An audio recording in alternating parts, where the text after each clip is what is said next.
This is a story I haven't thought about in a long time, and for good reason. My friends and I used to like exploring things. Growing up in New Jersey, there were enough abandoned places within driving distance to keep us entertained for hours. A lot of the stuff we did wasn't all that cool in hindsight. Just decaying buildings, empty warehouses, stuff like that. But every now and then, we'd stumble across something more interesting. One place that had been on our radar for a while was an abandoned middle school about a 30-minute drive away. I won't say the name here for privacy reasons, but anyone familiar with North Jersey urban exploring probably knows exactly what I'm talking about. We'd seen photos of the place online and figured it was finally time to check it out. It was late summer, and we were getting bored of the usual activities, which mostly consisted of playing basketball in my backyard and driving around aimlessly. I can't remember who brought up the idea, but it was a pretty spontaneous thing. There were 4 of us that night: me, Yuri, Frank, and Freddie. Frank and I were into graffiti, so we brought a few cans of black and white spray paint. Beyond that, the rest of my bag was filled with some Roman candles I had left over from 4th of July. Our MO with these kinds of things was always the same.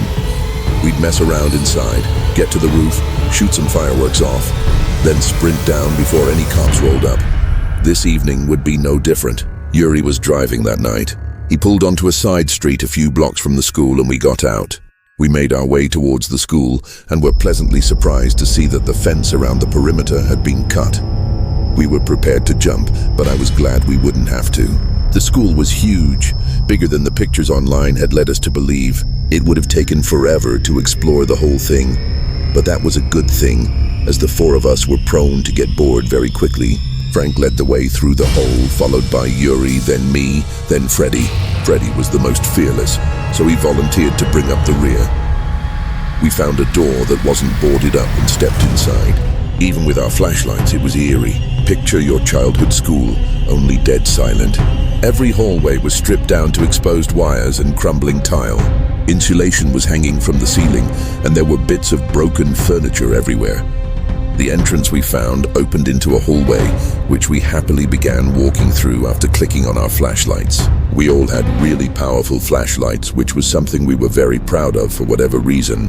When I say powerful, I mean it. Mine was $60 and could illuminate an entire room with a beam strong enough to blind you for a few seconds if you mistakenly glanced at it. It was honestly a lot of money for a flashlight, but I thought it was worth it. The walls were coated in graffiti, some of it good, some of it awful.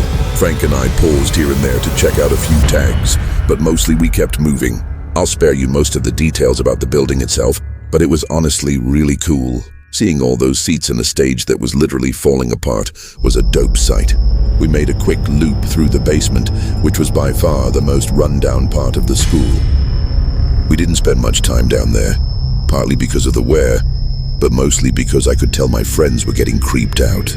One of the rooms had a massive pentagram painted on the floor, which wasn't exactly a comforting sight. Creepy, yeah, but it wasn't unusual. Anyone who's done urban exploring knows these pop up everywhere. We didn't linger. The 4 of us eventually made our way to the 2nd floor. One of the classrooms had a completely untouched white wall, basically a blank canvas. Frank and I grinned and started throwing paint up, while Yuri and Freddie said they were going to keep exploring and look for a way to the roof. They disappeared down one of the dark hallways while we stayed back tagging. Once we wrapped up our piece, Frank wanted to keep working on another section of the wall. I wandered out of the room to check out some of the better artwork along the nearby corridors. After about 5 minutes of just standing and admiring the art, I heard Frank yell out from behind me. He sounded angry and asked if I was messing with him. I told him I don't know what he was talking about, and he told me to quit the act, still angry. Before I could figure out what he meant, he said, "I know you took my bag." I swore I didn't do anything, that I had been standing in the hallway the entire time. He believed me and muttered something about how it must have been Freddie. To be fair, it was the type of thing Freddie had a tendency to do. We searched the room with our lights just to be safe, but there was nothing. The bag was gone. We couldn't do much more tagging without the bag since it had all the unused paint in it. So we just went to find the guys who we assumed were on the roof by then. We went as far up as the stairs would take us, but unfortunately, they didn't lead to the roof. We wandered the floor aimlessly, checking various rooms for a way to the roof. At one point, I walked into a small side room and froze.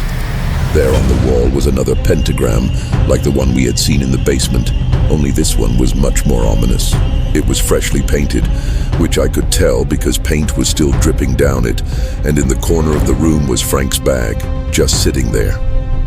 Frank stepped into the room behind me and immediately noticed what I was looking at. Without skipping a beat, he grabbed his bag off the floor and said, in a pretty loud voice, "What the hell is wrong with him?" I didn't respond. Even as a joke, it seemed like something that crossed the line a little too much, even for Freddy.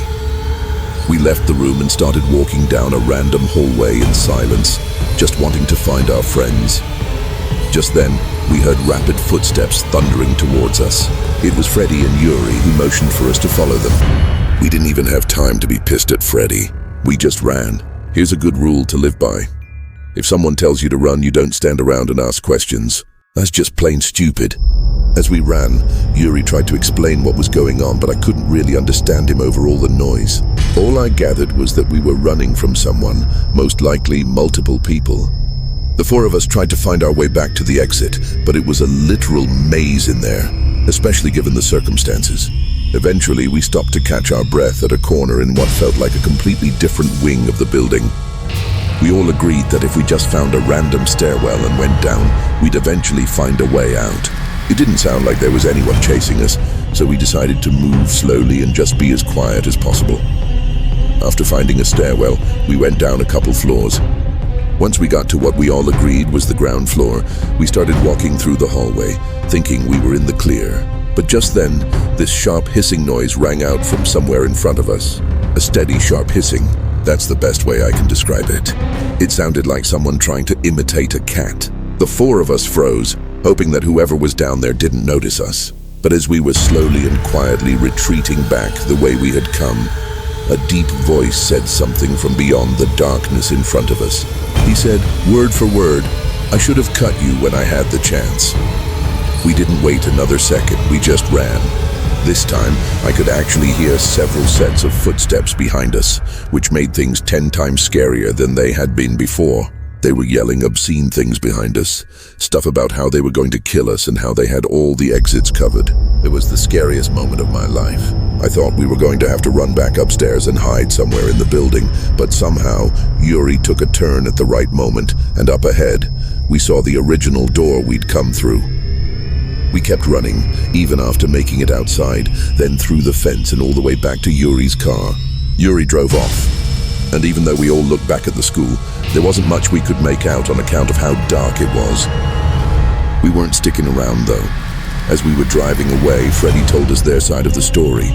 He said that after they failed to find a way to the roof, they had gone down a floor to look for us. Apparently, Freddy started hearing weird metallic clinking coming from one of the rooms, which he assumed was us. He and Yuri walked inside and saw 3 cloaked figures sitting in a circle, hunched over something on the floor. According to Freddy, it looked like they were playing some kind of game with glass marbles or stones. As soon as they noticed Freddy, they started scrambling off the floor to chase them. Yuri and Freddy ran back up to the 4th floor to try and lose the people chasing them, which is where they found us. There were so many things that didn't make sense though. The most obvious question, at least the one I had, was why would they toy with us by taking Frank's bag? If they really had hostile intentions, Freddy's theory was that whoever was in there thought we'd never be able to find our way out, so they figured they'd toy with us first. Yuri thought that the room with the pentagram in it was where they were going to kill us or sacrifice us or some weird cult stuff, something like that. I was pretty convinced that they hadn't even been chasing us, that they had just gone downstairs to cut us off when we eventually found our way down there. Another thing, there must have been at least 4 people in there, since one of them had been messing with us, and Yuri and Freddy stumbled upon 3 more. It just didn't add up. I know it doesn't sound that scary when I break it down like this, but trust me, if you were there, you would have been terrified. We never went back there, but as far as I know, that building still exists. This happened a little over 5 years ago. I had just moved into my first home, which I currently no longer live in. At the time, I was coming off a long stretch in a cramped downtown apartment in Spokane. Convenient location, sure, but I'd grown tired of the constant traffic noise, the crowded sidewalks, and the feeling that I could hear my neighbors breathing through the walls. I wasn't a kid anymore, and I was ready for something quieter.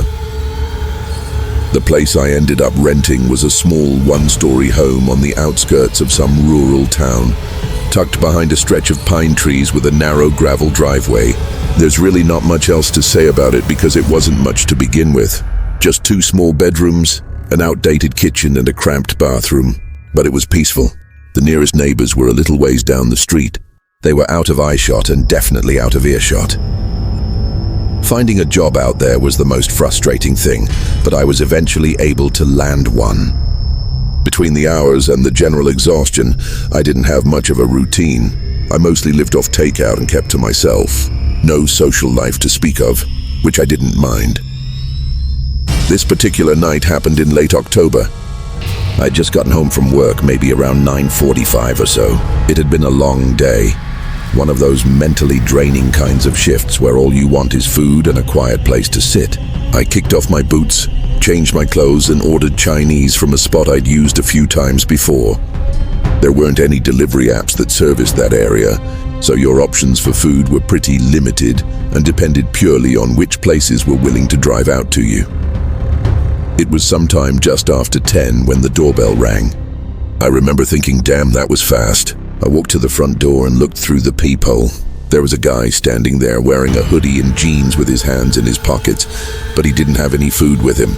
No bag, no receipt, nothing that even remotely screamed delivery driver. I should have caught on to what was happening sooner, but my brain was operating on low power and I just wasn't thinking straight.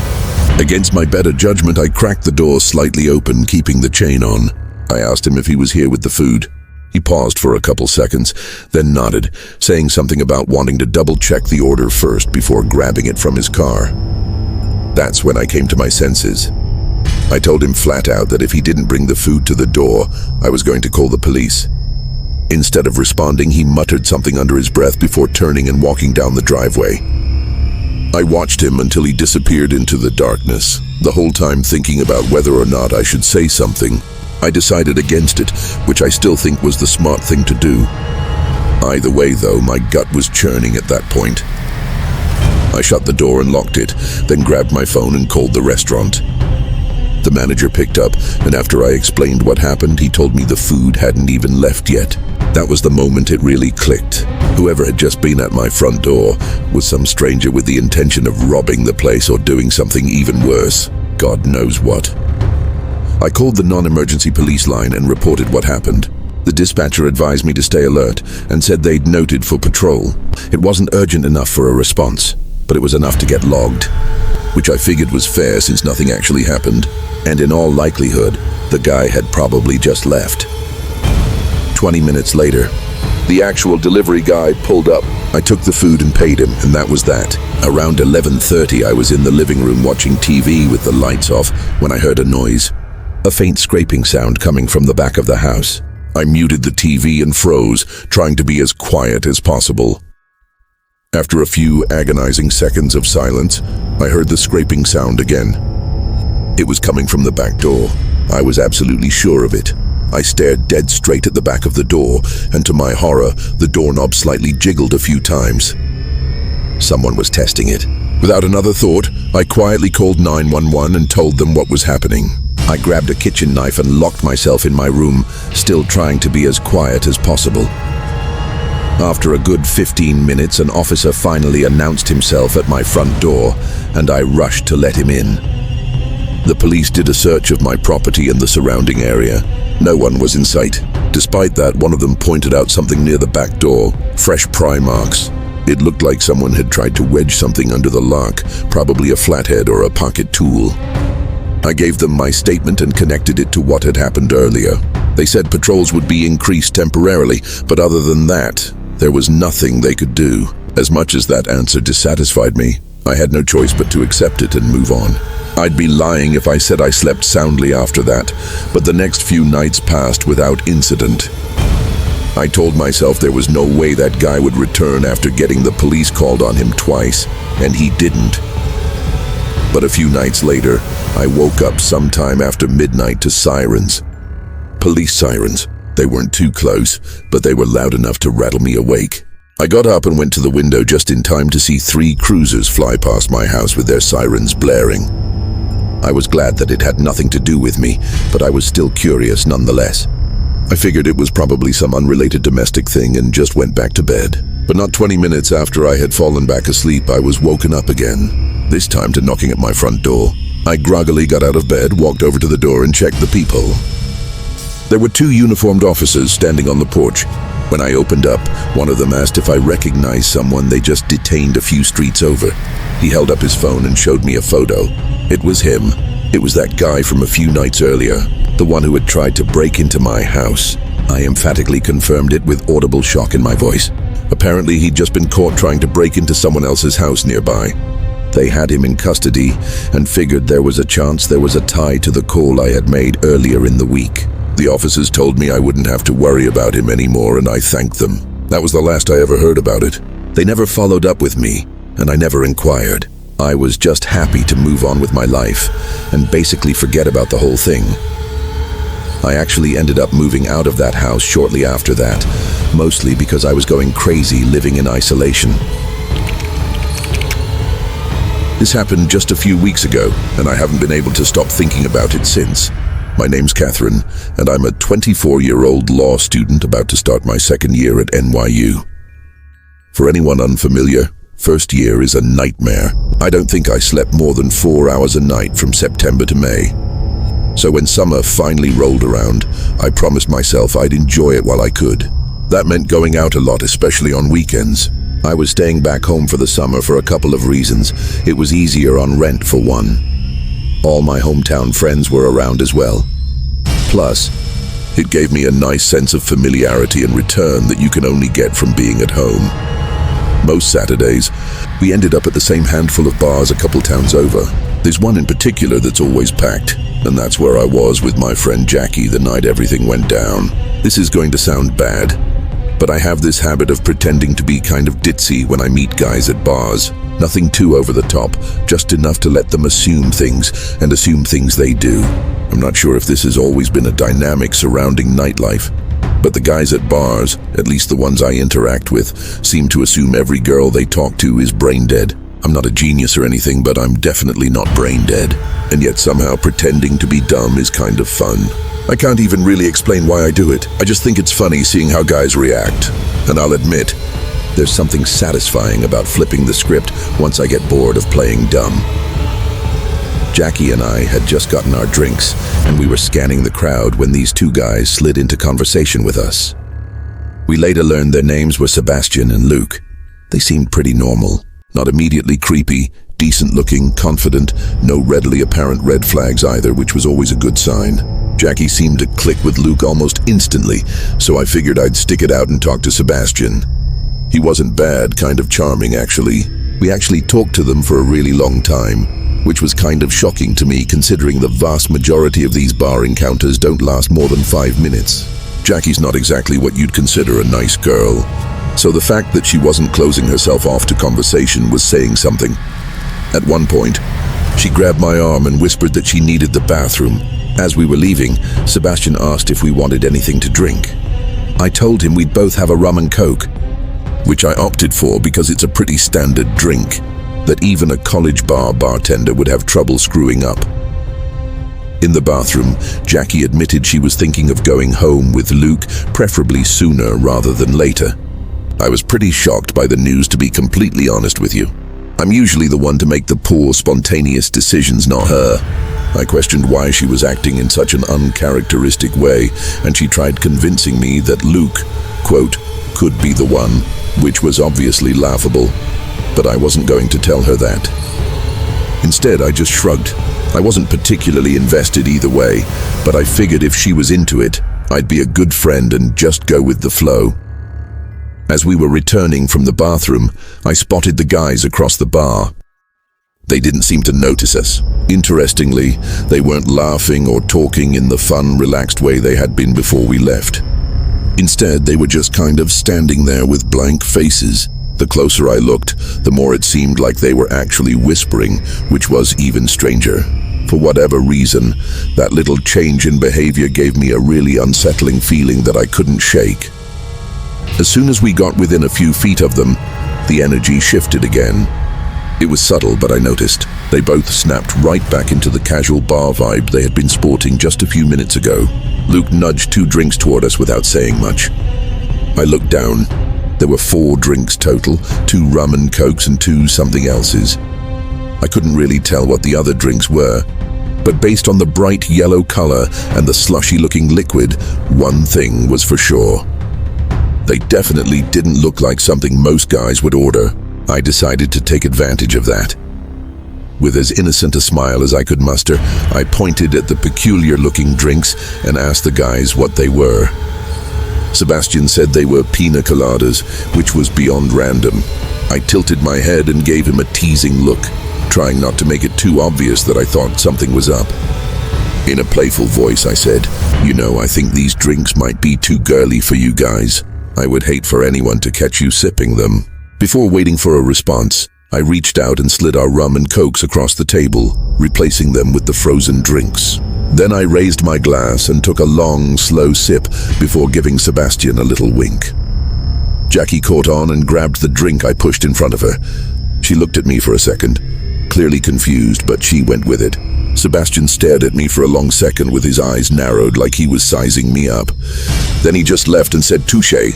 He started sipping the rum and coke, and admittedly, that put me at ease. Luke followed suit. We finished the drinks without incident. At that point, Jackie was being pretty obvious that she wouldn't mind leaving soon. Luke eventually took the hint, suggesting that we all go back to his place for a nightcap. That's when I started feeling like everything was normal again.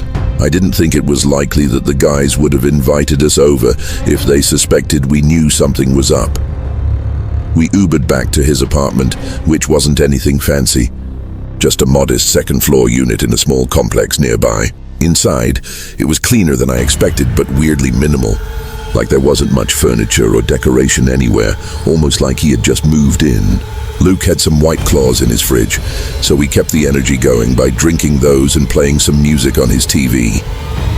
At first, everything seemed normal.